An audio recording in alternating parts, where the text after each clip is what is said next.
Let's mic, देश का मिजाज, वेस्ट।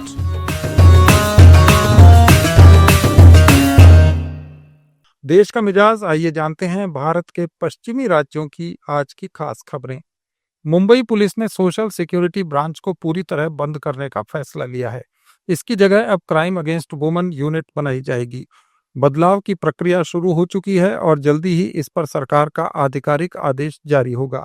एसएस ब्रांच पर लंबे समय से भ्रष्टाचार और जबरन वसूली के आरोप लगते रहे हैं।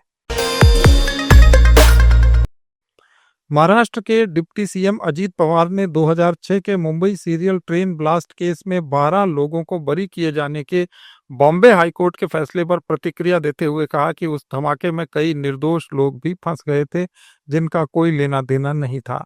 उन्होंने कहा कि फैसला देना अदालत का अधिकार है और वह इस पर ज्यादा टिप्पणी नहीं करना चाहते। अजीत पवार ने बताया कि महाराष्ट्र सरकार ने इस फैसले के खिलाफ सुप्रीम कोर्ट में अपील करने का निर्णय लिया है। उन्होंने कहा कि मुख्यमंत्री ने स्पष्ट कर दिया है कि हम सुप्रीम कोर्ट में जाएंगे और न्याय मांगने की पूरी कोशिश करेंगे। सपा विधायक अबू आजमी ने कहा कि सभी आरोपी मुस्लिम थे, इसलिए सरकार ने फैसले को कोर्ट में चैलेंज किया। एसबीआई में एक बड़ा लोन घोटाला सामने आया है। गुजरात के दाहोद जिले की 2 शाखाओं में फर्जी दस्तावेजों के जरिए ऐसे लोगों को लोन दिया गया जो पात्र नहीं थे। बैंक की ऑडिट रिपोर्ट में इस घोटाले का खुलासा हुआ, जिसके बाद ब्रांच मैनेजर ने पुलिस में शिकायत दर्ज करवाई। जांच से पता चला है कि बैंक एजेंटों ने एक पूर्व मैनेजर के साथ मिलकर फर्जी सैलरी स्लिप्स और नकली डॉक्यूमेंट्स तैयार किए थे। इसके जरिए बैंक की नीतियों और नियमों की अनदेखी करते हुए 5.5 करोड़ रुपए का लोन बांटा गया। पुलिस ने इस मामले में पूर्व बैंक मैनेजर सहित 18 लोगों को गिरफ्तार किया है। गुजरात की राजधानी गांधीनगर में एक तेज रफ्तार कार ने 7 लोगों को कुचल दिया। इस हादसे में एक महिला सहित 4 लोगों की मौके पर ही मौत हो गई, जबकि 3 लोग गंभीर रूप से घायल हो गए।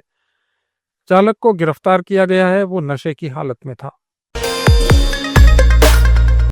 महाराष्ट्र में मराठी और गैर मराठी के बीच चल रहे भाषा विवाद पर उप मुख्यमंत्री अजीत पवार ने गैर मराठी लोगों को सलाह दी है कि अगर वे मराठी नहीं जानते तो विनम्रता से कहें कि हमें मराठी नहीं आती, हम सीख रहे हैं।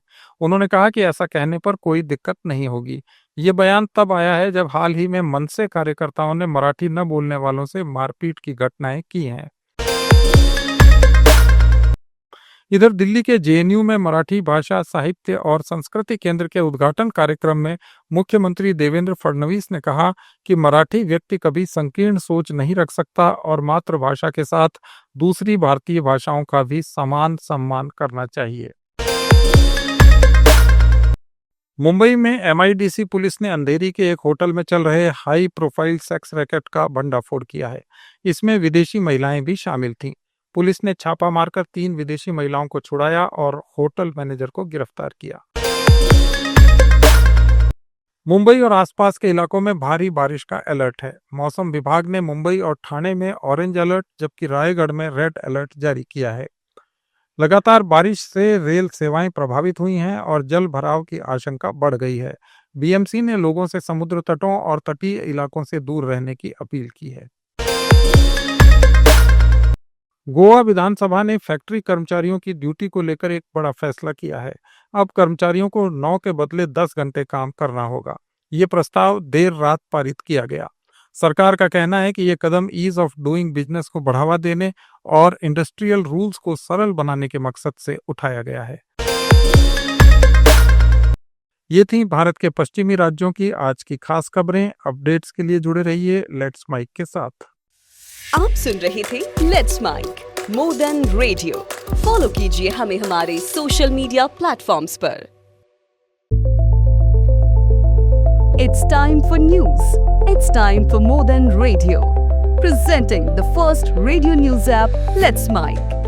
Let's Mic, a news-based app on your phone where you get to watch and listen news, talk shows, interviews, radio show podcasts.